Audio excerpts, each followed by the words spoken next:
welcome to KennyRoy.com. I'm Kenny Roy. This is the lecture for the month of October 2013, and it is called Optimizing Your Scene. Welcome, and I hope you enjoy. This is a lecture that is actually spurned from an Ask Video Mail question, actually a few Ask Video Mail questions. Some people asked me, one of the ways it was worded was, I see when you're animating that you are able to watch your animation by just clicking play. How are you able to do that, or do you just have a really super fast machine? Another person said when they're animating, they constantly have to play blast. How can I get around having to play blast all the time? And this is basically the answer to both questions, and it is aimed at getting you familiar with a few of Maya's tools for making your scene run a little bit smoother, and some things that you can do as an animator when it comes down to basically when you get stuck and you don't have the tools or the people in production that are going to speed up your scene for you. So it'll cover a few bases, some very, very lightly technical, some basic functions of Maya, as well as some a little bit more technical, but not so big and scary that you guys shouldn't be able to do it. First of all, let's just go a little bit of a word about optimizing your scene in general. It was funny, one of the first conferences I ever spoke at which I spoke, there was, I went up before Dave Burgess, who I believe was an animation director or supervising animator at DreamWorks at the time. And I was talking about workflow. I was doing my advanced workflow lecture. And at the very end of my lecture, I said, and another thing, the last thing you want to do is play blast. Do not play blast ever.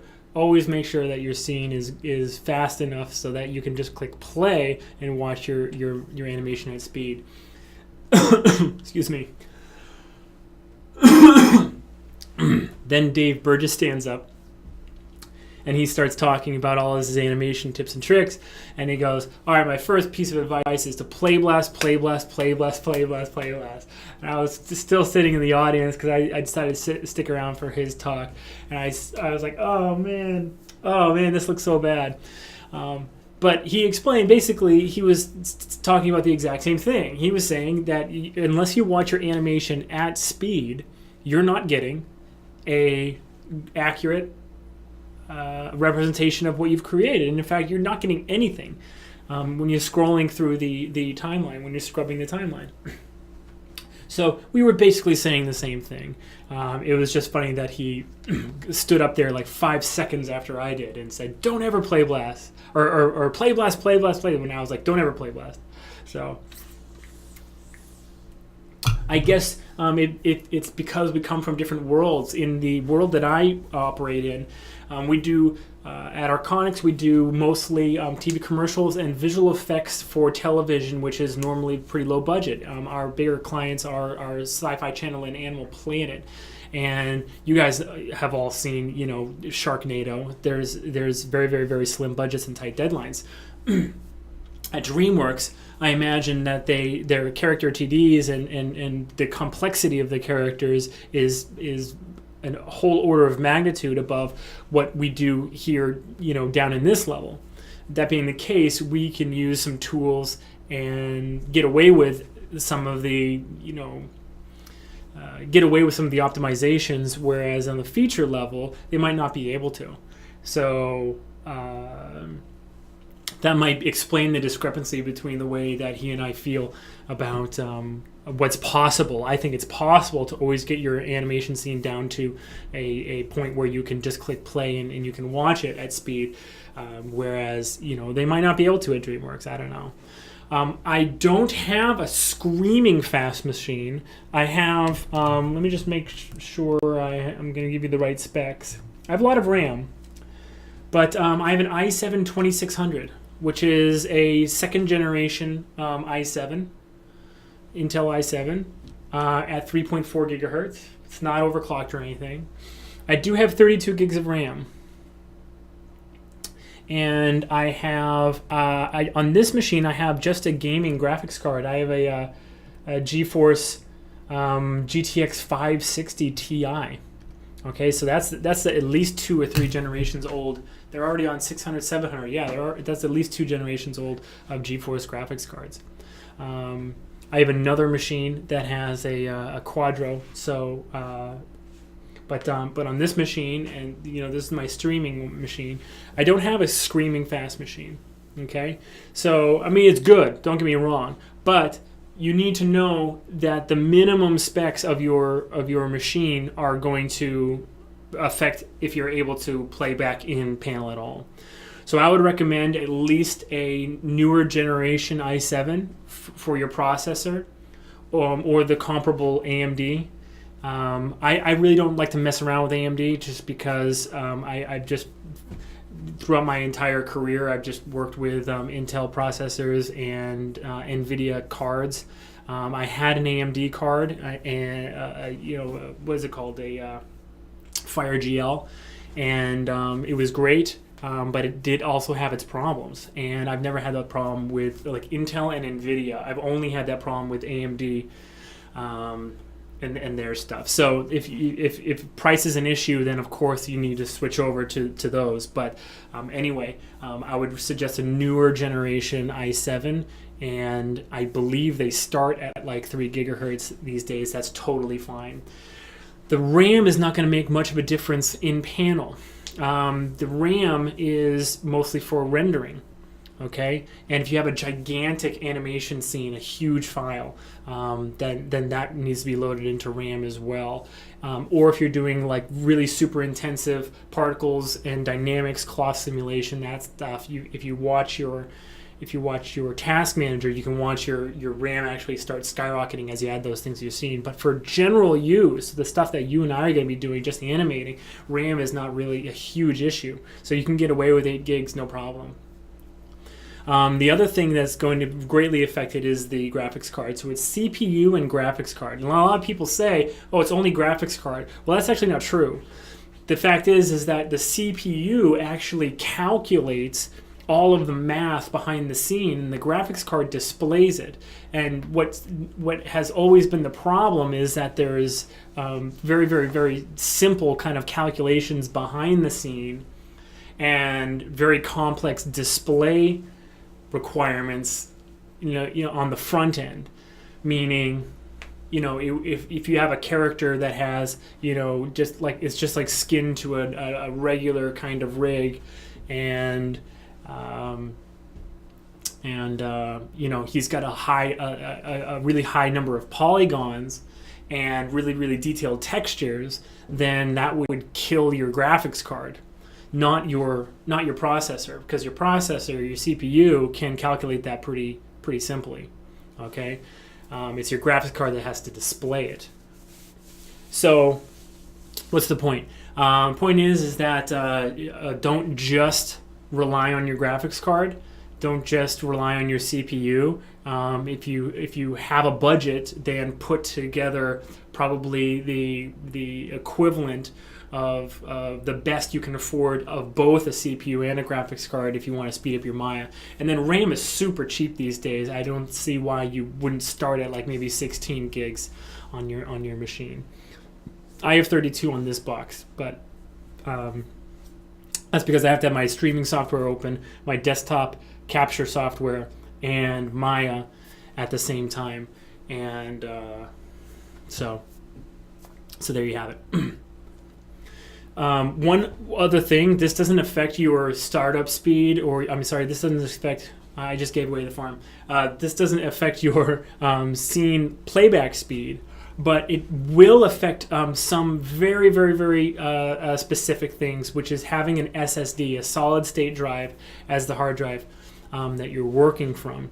The reason is that, well, first of all, Maya will start up lightning fast if it's where Maya is installed, but also if you have some plates, or if you're reading a particle disk cache or a geometry cache or a cloth cache, or if your scene requires the reading of any files, then having that solid state drive is a huge advantage. So I just wanted to put that out there. But enough about system specs. Let's talk a little bit. Let's go into Maya now, and let's start to talk a little bit about optimizing. Okay, so take a look. So here we have Maya. I started screwing around in the scene, and I wanted to first talk about display layers. Now, I think we all know what display layers are. If you go into the channel box over here and then go to display, you'll see that the display layers for this scene are already set up. Display layers are saved into a file. They're saved into a rig file. So this display layer setup was made for me. This is, by the way, this is the tiny rig, and you have all these things. One thing that's kind of a pain in the butt is that the, let me see here. Okay, here we go. Is that display layers are good for, what you should look at display layers as good groups of things that you want.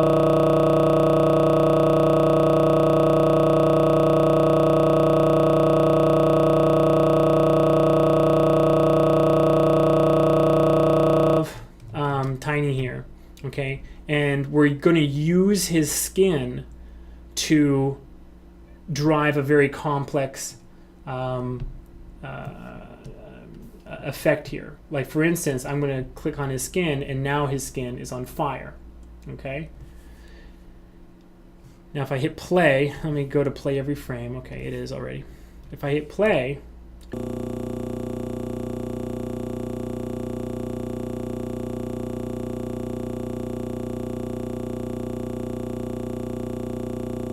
some of you can't read it on your screens. It's right now it's 0.6 FPS.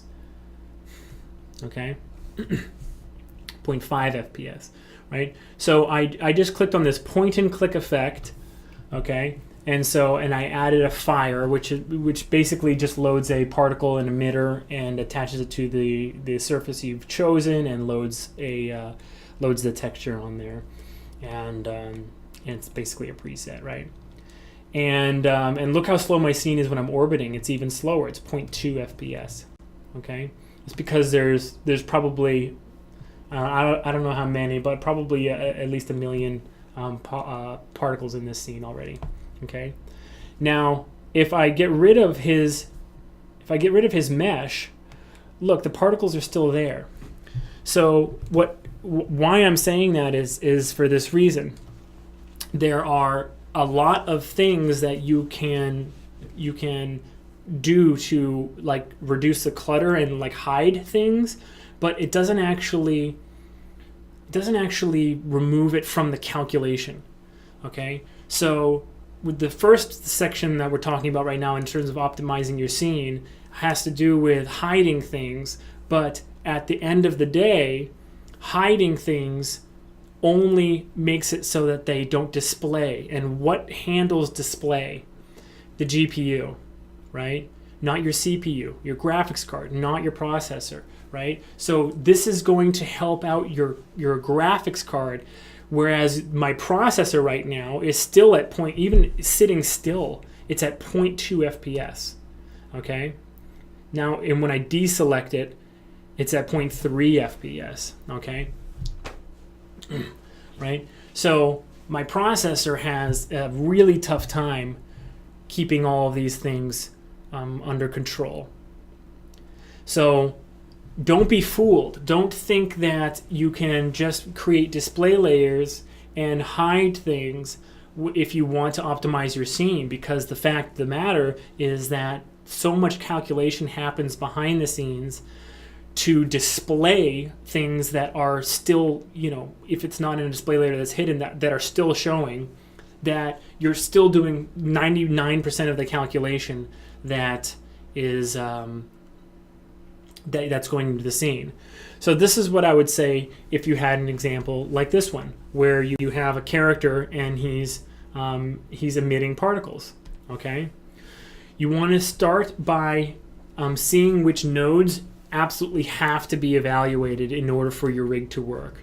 This is a very quick way that sometimes can reduce the amount of lag that your scene has very, very quickly and easily, okay?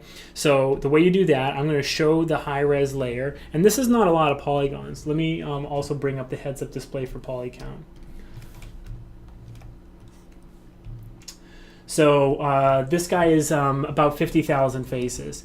That's not a huge amount. I mean, that's high. That's definitely a high poly character, I'm saying, but that's not so much that it should kill my computer. I mean, right now, we're getting, when we're scrolling around, between 23 and 25 FPS.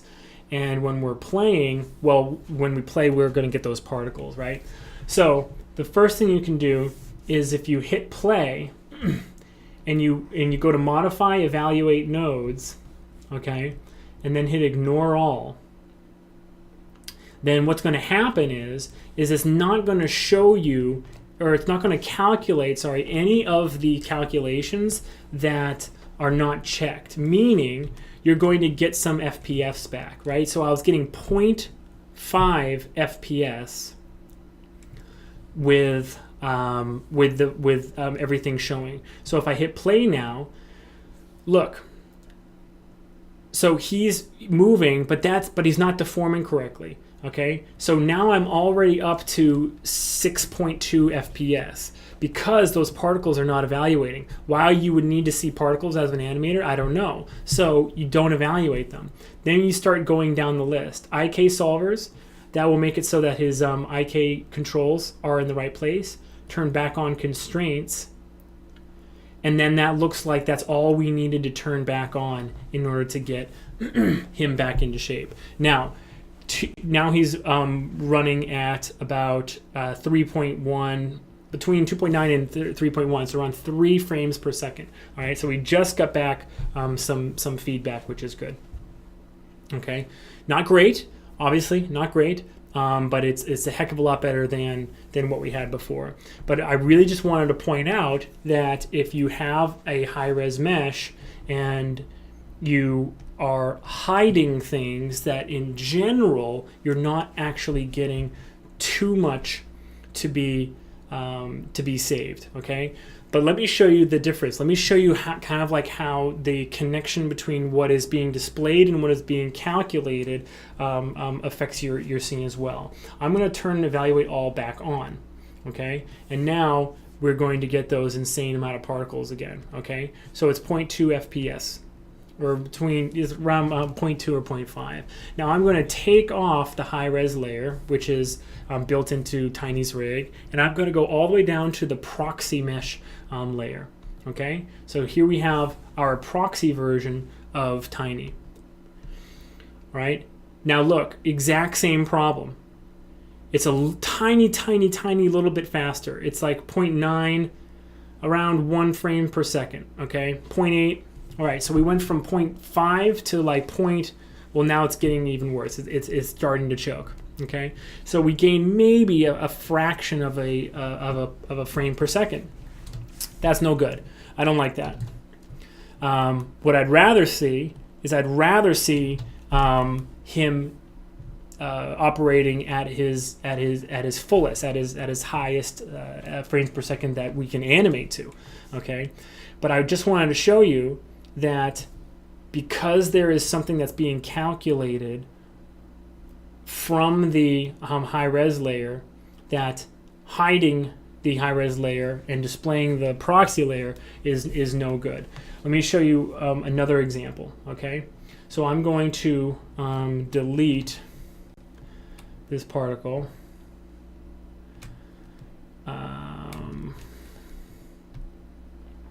I gotta delete the emitter as well. Okay, give me a second. My Maya, and you're seeing right now, my Maya is not my machine is not this screaming machine, right? It's choking right now, trying to keep up with this. Okay, there we go. Gotta select the emitter. Okay, so now let me show you another example.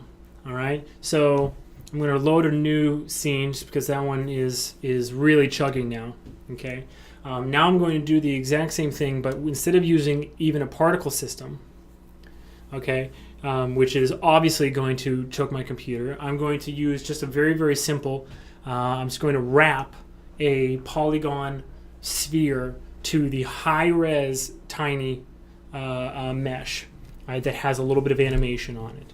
All right, and you'll see that basically the amount of slowdown that I get is way out of proportion to what I should be from just displaying a sphere, right? All right, so here's the example. All right, so between frames, let's go like 200. Sorry about that. I forgot that my hotkeys are bound to Wirecast. My bad. Okay. So then frame 200, he's down here. Okay. So I get about 4 frames per second when there's animation on Tiny. Okay, about 4 frames per second. Let me do instead of play every frame, let's do real time and just confirm that that's what we're getting. Yeah, about 4 frames per second. Okay, that's what it says down here. Now, if I do just the proxy, okay, I get 15 frames per second. I get 15. Now, why is that? It's because nothing is displaying that is attached to, connected, deforming, or being deformed by any output from the high-res layer. Okay. Now let me show you something that I think will kind of make this issue totally loud and clear once and for all. Here I have a sphere, and now his high-res layer. Okay, I'm going to do a wrap deformer.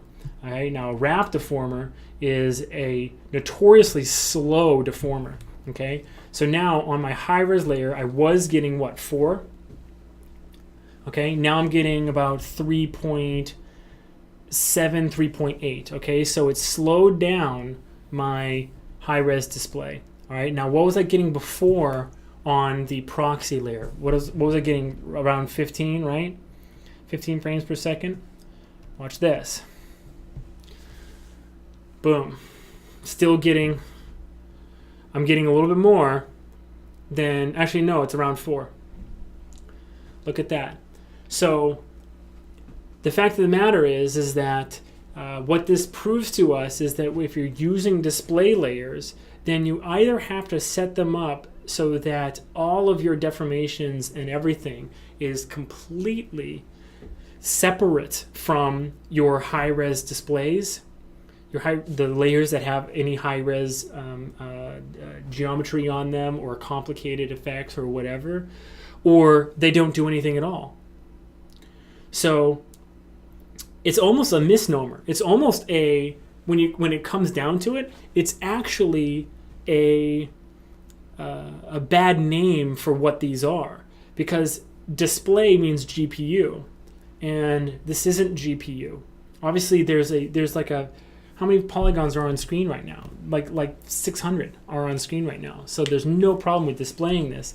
This is actually being calculated off screen. Okay, so another reason I don't really like display layers. Now let me delete this, and you'll see. Yep, back up to 15. Fantastic. Okay. Another reason I don't really love display layers is due to the fact that it's, one, very cumbersome to constantly switch between your displays. Like there's no really easy to access layouts of display layers. Okay, now you can resort them. You can create layers. A layer being invisible will always override an object that's on a layer that's visible. Okay, so knowing that, you can kind of make multiple layers that have all of the like the characters and the tracking geometry, and then maybe one for the environment and one for I don't know, other things. But it's for me, like just staring over here and having to read what all these are and then like turn them all on and off. It's a huge nightmare. Here's another thing that's super annoying. Wait, not that. That's not annoying. That's just a menu. You get no feedback in the script editor when you turn on and off a display layer. You see that? Nothing happens. Whereas if you do anything, see how I'm getting feedback? Right? But turn this on and off, nothing happens. So you couldn't even, you can definitely script this, but it's not like point and click scriptable. You could kind of like break open the way that go into the Mel reference and write a script to turn these on and off, but that wouldn't really help you every single animation scene that you're creating, would it? Because you'd have to know the name of the display layer, and now you're getting into some serious Mel scripting, because you'd have to create that script, or you'd have to enter this display layer name in that script every single time. Who's got time for all this? I don't. Okay, so now that I've totally bashed display layers, hopefully you hate them as much as I do. Let me tell you a little anecdote while I'm referencing another copy of Tiny into this scene. One shot that I had on Kong had no less than, I'm thinking 15 or 16 characters. And I've told you about this shot before. I've told you in a few lectures and video mails. It's a shot where in the middle of the Brontosaurus stampede, where there are at least 6 or 7 brontosauruses all running down this ravine. Between their legs are another 6 velociraptors that are chasing after the sailors. And the sailors, there was at least, 7 or 8 of them. So we're talking about a huge scene, okay, with over a dozen character rigs loaded in. Scrolling, even scrubbing on the timeline, I would click on the timeline, and literally 5 seconds later, it would pop to that time. Every single time I clicked on the timeline, I thought my computer had crashed. And probably it did crash, 10 times more often than in any scene that I've ever worked on before. So what do you do? Well, an animator at Weta showed me that your panels actually have a lot better of a way to hide and display your objects, and that it is easy to script and access, all right, per scene. So let me show you exactly what that means. So we have one Tiny. We have the other Tiny. Let's move this new Tiny over here. Okay, so we have our 2 characters. Oops, sorry about that. So we have our 2 characters, and they're standing side by side. And already, of course, this scene that was running at about 15 frames per second is already running at about 12 frames per second, because even this second rig doesn't even have animation on it yet. So when it starts having animation on it, it's going to slow the scene down even more, isn't it? Right? So what do you do? Well, commonly you display one character at a time if you want to work on them, and you can do this for multiple characters, and it's actually pretty darn easy to do for characters that have well, it can work for pretty much any type of character that you're working with. All you have to do is know exactly what to select, and that's it. Okay, this is where you access what I'm talking about. It's called the load selected. All right, so in the show menu of your panel, isolate select.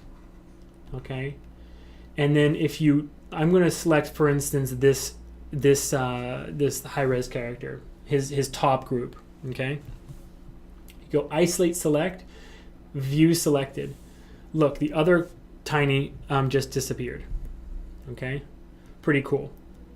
All right, and his calculations are obviously not happening because I just hit play and we're at 24 frames per second. There's no animation on this high-res Tiny, so It's not like our computer just got even faster. It's that this is just proof that really the other Tiny is definitely not displaying, and it's not calculating because nothing of his is displaying right now. Okay. If you go back to the Isolate Select menu and you uncheck View Selected, then Tiny comes back. It slows back down again. Okay. So if you want to, you can use this ability and to make very, let me delete all these buttons up here in my custom shelf, and you can make a new shelf for your animation scene. As long as you're working with the exact same character, you could do this on you could make your buttons, and your buttons would work for multiple shots. Okay, very easily. Okay, so this is how you do it. I'm gonna clear my selection. I'm going to select him. I'm going to go Isolate Select, View Selected. Okay, that's it. Now let's go to the script editor, and you'll see select minus CL means clear, right? So clear selection, select Tiny, that's his top group. Isolate Select minus state 1, that means turn on Isolate Select. And then this is model panel 4. Okay, so I'm going to just middle mouse drag this up to the shelf. I'm going to save it as a Mel script. Let me delete these other ones. I don't know why these are still showing. I already deleted them. All right, so now let me edit these.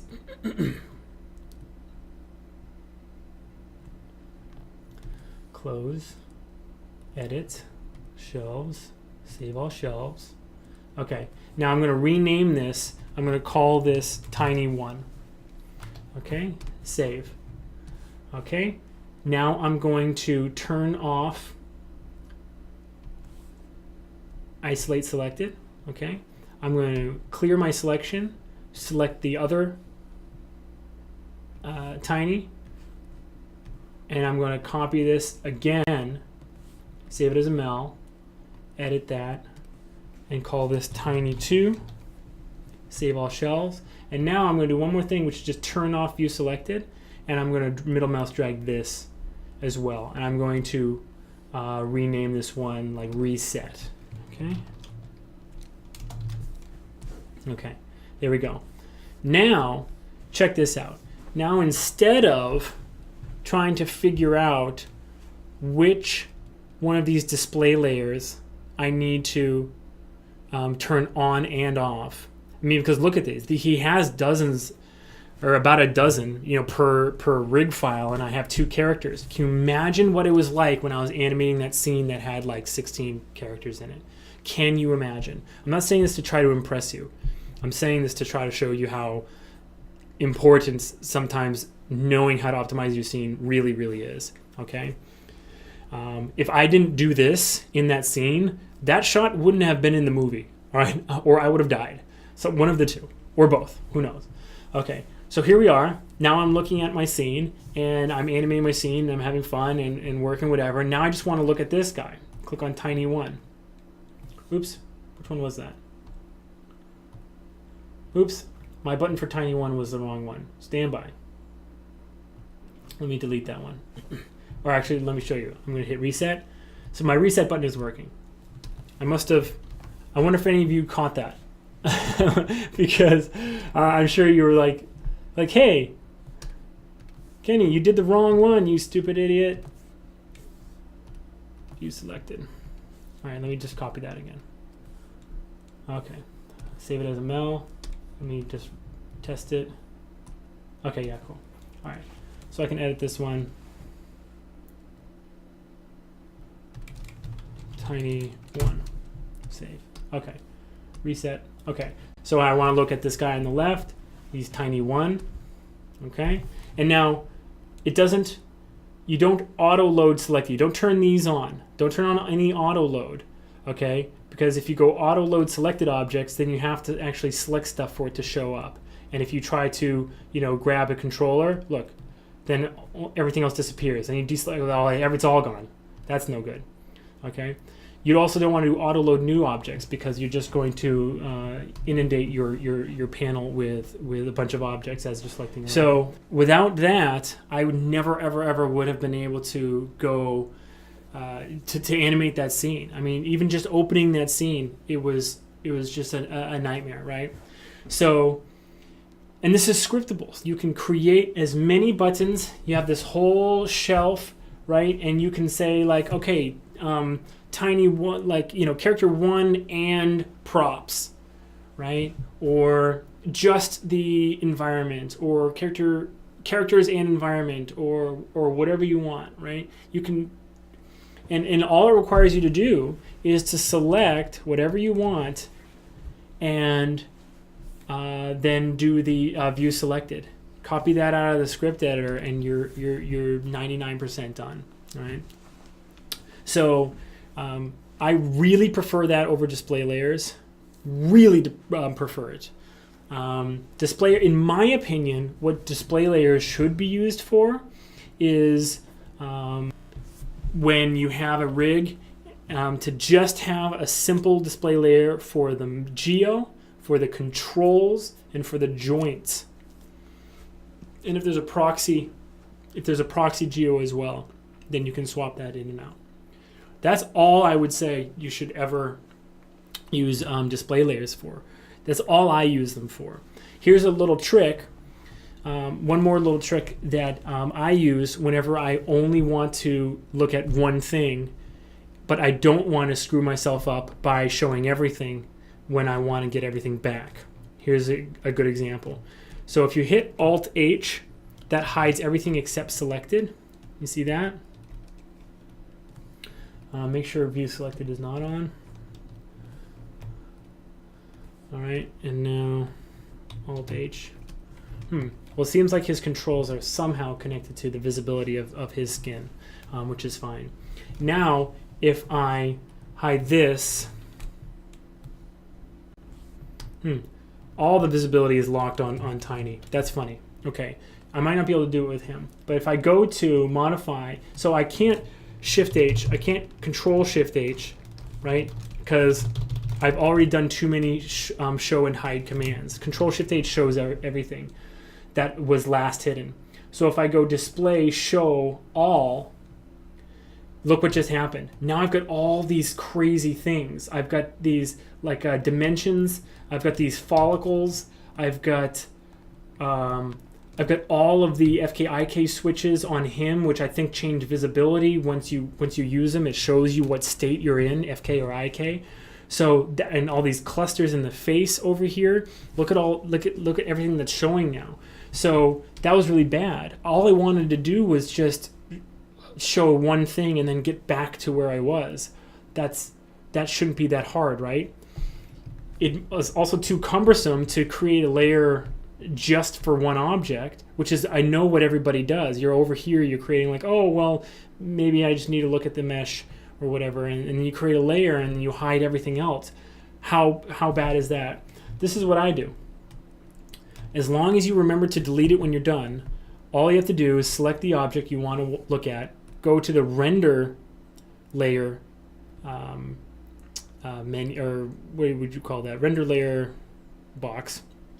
Okay, render layer editor, sorry, and then click over here to create a new layer from selected. Now just click on that layer, and look, everything else is hidden, right? So you can just call this, you know, tiny mesh, right?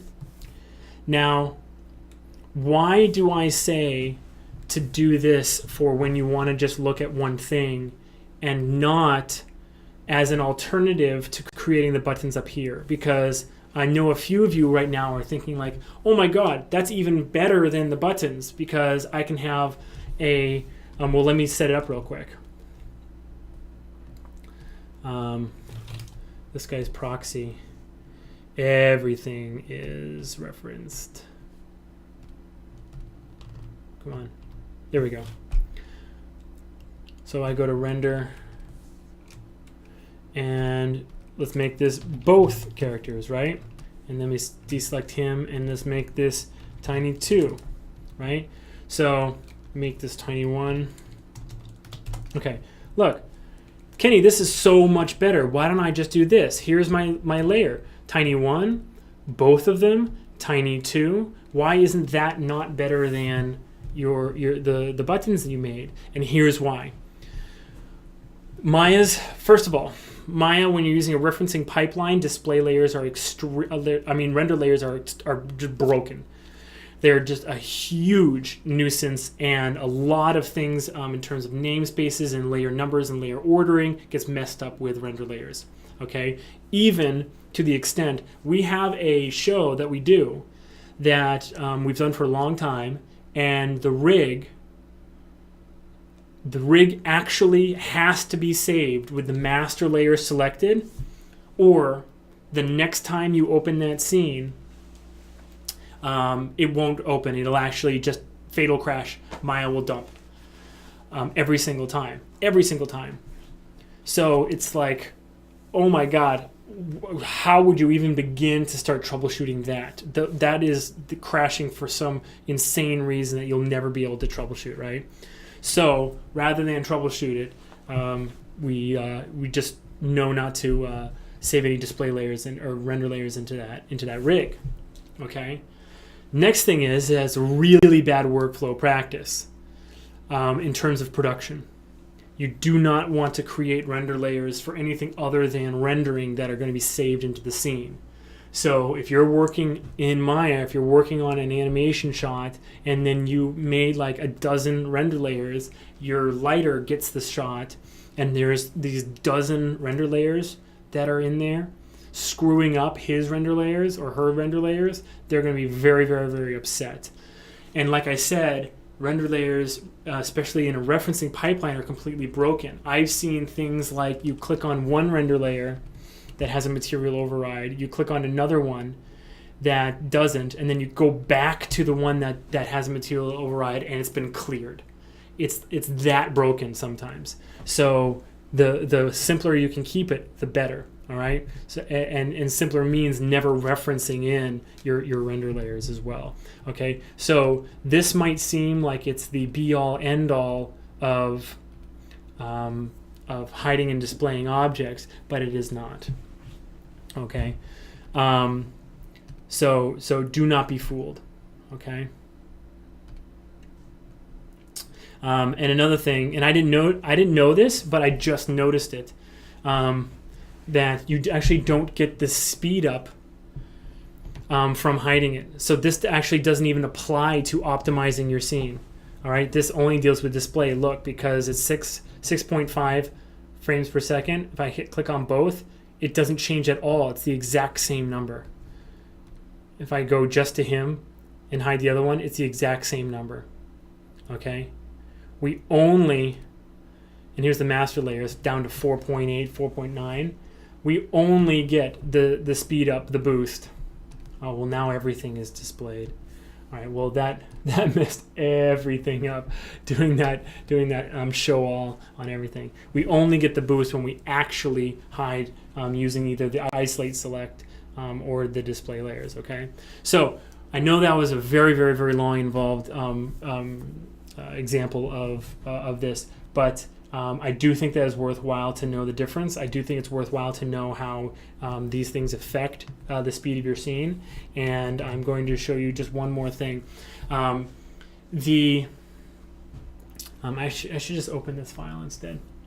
The only other thing that you can do, besides, like, you guys probably know that, for instance, if you're looking at a character and they have their textures displayed, that they're not going to play back as fast if the textures are hidden. Same thing with lights. Same thing as the Maya subdivision preview. So if you select an object, here's a scene, same kind of thing.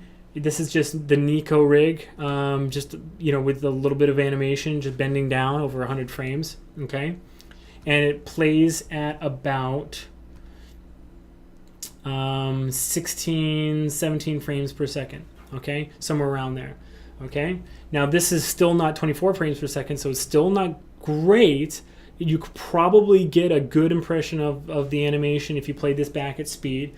But we want to ideally get it up above 24 frames per second, knowing then that we're actually seeing the real-time animation. But that if you hit 3, it smooths the object, right?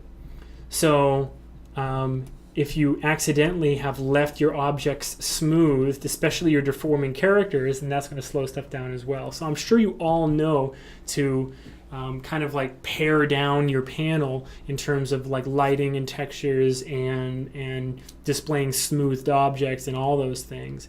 The next thing that you can do, though, is to make sure that there's a proxy.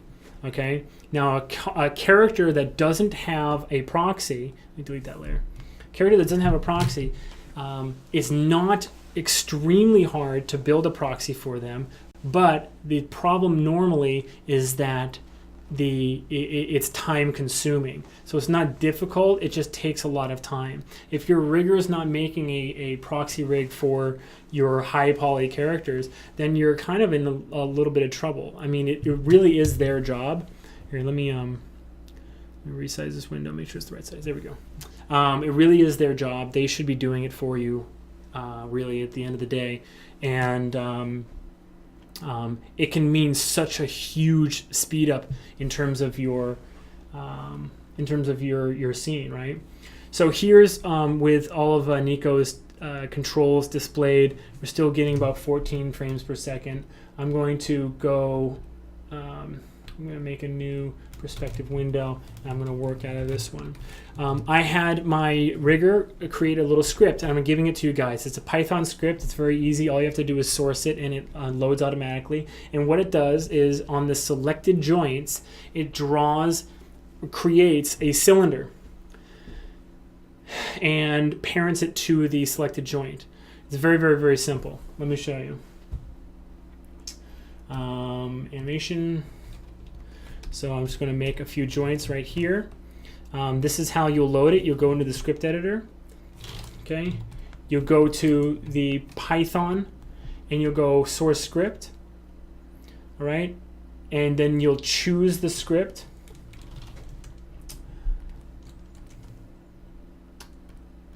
I'll give this to you guys so you have it. Okay. And now here it is.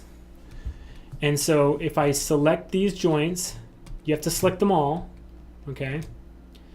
And then here's the subdivision. So 3 means it makes like a pyramid shape, 4 is a box, and then as you go higher and higher, it makes a real cylinder.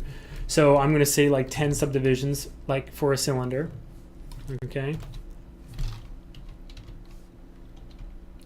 And the radius is you choose what percentage of the length of the bone do you want the radius, right? So if the bone is 1 unit long, if you want the radius like 25%, then I've chosen 25%. So I hit create cylinders, okay? And there you go. And now I created the other one. And now watch, when I rotate these bones, those cylinders rotate as well, okay? So there you have it, all right? And what it also does is it creates a display layer called proxy rig layer for you. So you can turn it on and off. All right, so I'm going to delete that layer. On most rigs, the mirroring of bones might screw this up. Okay, it is a lot more of a complex process, making it so that the script takes into consideration the mirroring of bones, because every single rig kind of does it differently, especially ones that are done with an automatic script. I'm not sure if this one was, but suffice it to say that it's a very simple fix to get that to work. So I'll show you how to get that to work as well. Okay, I'm gonna hide Nico's mesh, and then one kind of cool thing is that if you select the entire hierarchy, okay, that it will actually, the script will actually walk down the hierarchy correctly, which is kind of nice. Okay, so if you go to the skeleton group, and I'm going to select all 3 of these main hierarchies, and then go select minus high, which means hierarchy. It's selecting all of the joints now. and I want the radius to be 10% of the length, and I hit create. It takes a second, but there you go. All right, takes a second, but there you go. Now this is very simple to fix. The reason it creates these massive ones on the ends is only because the way that the script works is that it doesn't like those end null joints because they don't have anything else to connect to. So the first thing you do is just delete these crazy ones that are sticking out. You'll notice that one side of the mesh has a lot better kind of display than the other side as well. Okay, that's okay too.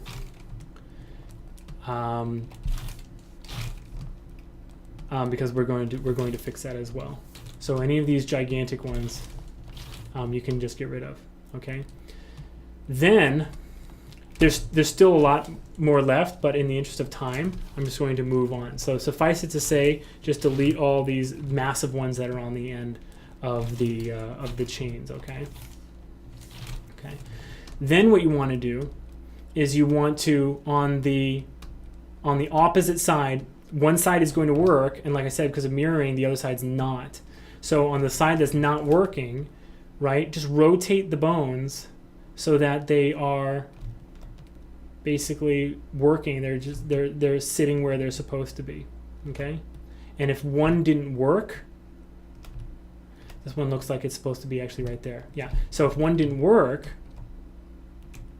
this one, this one, I want to turn off this one to this one. If it didn't work, then just remake it like I just did right there. All right. So some of them are not going to work as well, which again is okay because this is way faster than creating them all by yourself and then repositioning them. Okay. And these are all being attached by simple parents as well. Simple parenting. All right, once you've gotten them all in the right place, then it's a good idea to scale them so that they fit your mesh a lot better. Okay. So I would show the mesh and then what do you call it? X-ray it, and then just take your cylinders, turn off joints. Okay, take your cylinders and then just kind of play with their size a little bit. Okay, like this.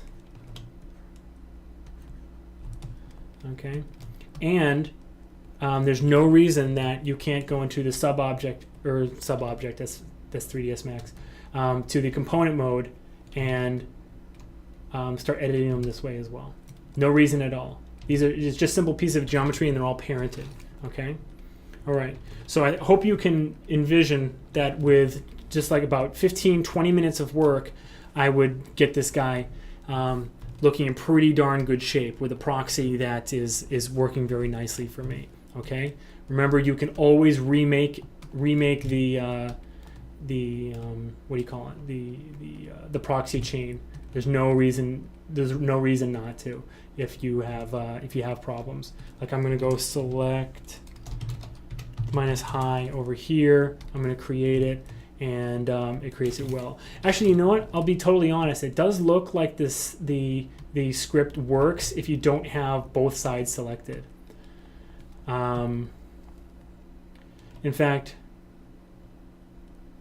well, you guys, I'll leave that up to you to test. But it does look like, see, because that worked perfectly. It just made that weird null at the end, that gigantic cylinder at the end. But it seemed like it worked. So experiment with that. Let me know if that's what you find. If you see that it works on one side at a time.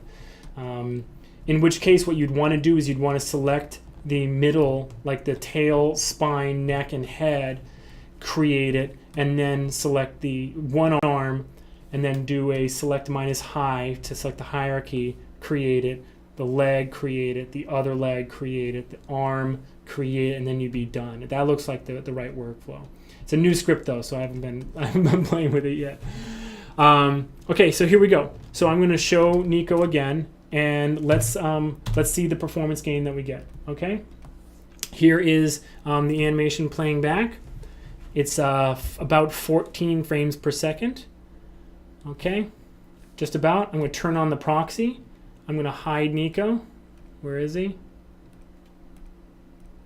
There we go. And it jumped up to 20 frames per second. It's in between 18 and 20.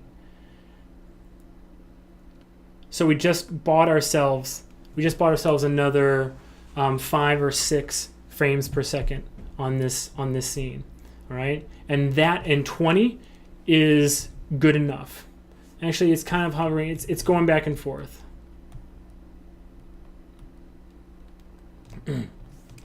But it was a boost.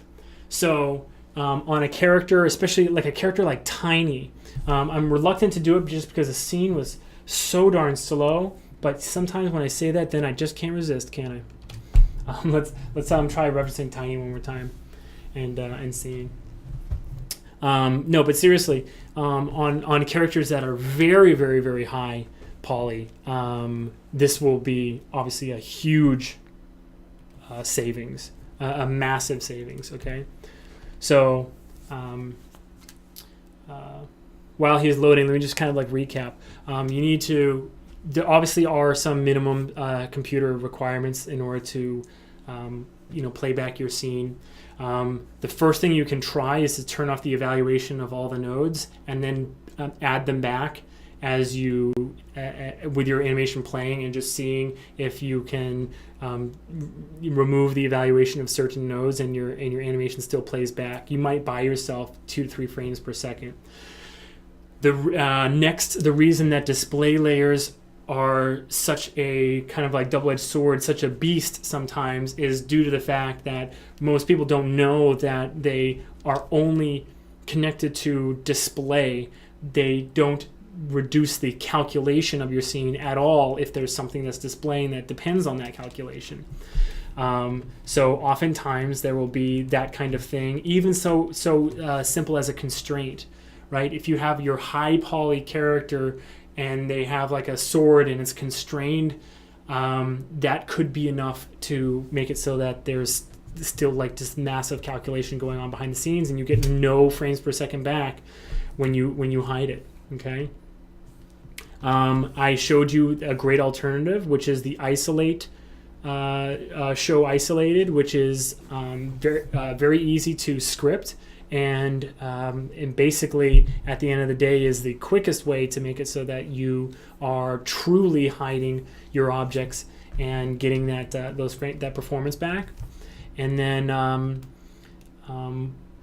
went briefly over how to, the simple kind of things like selecting all of your characters and controls and hitting 1 so that you know that there's no mental ray subdivision preview going on your scene, turning off lights, turning off textures. But then when it comes down to it, you have to have a proxy rig if your computer just can't handle the display of your character.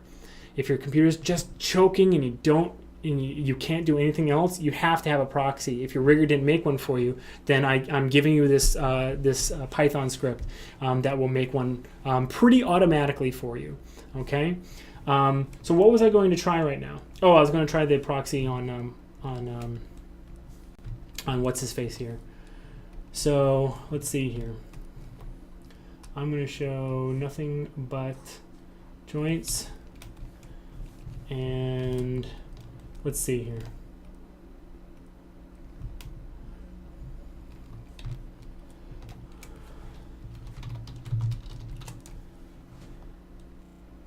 I'm not sure if it's going to work. Not all rigs are going to work with this script. If they are like super duper custom, like for instance, you definitely have to select one at a time all of the joints in a stretchy, like a ribbon IK spline spine setup, right? Where it has like floating joints. You can't just select them, and do a select minus high and then just like run away with it. That will not work. Okay, so that didn't work. Let me try selecting them individually now.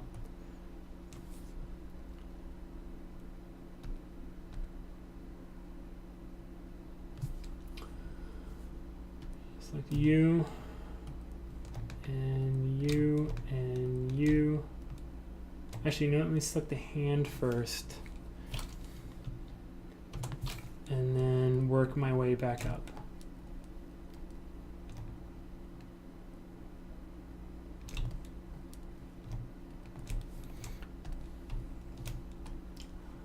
Show polygons. Yeah, so it's not working with him. Let me try one joint here.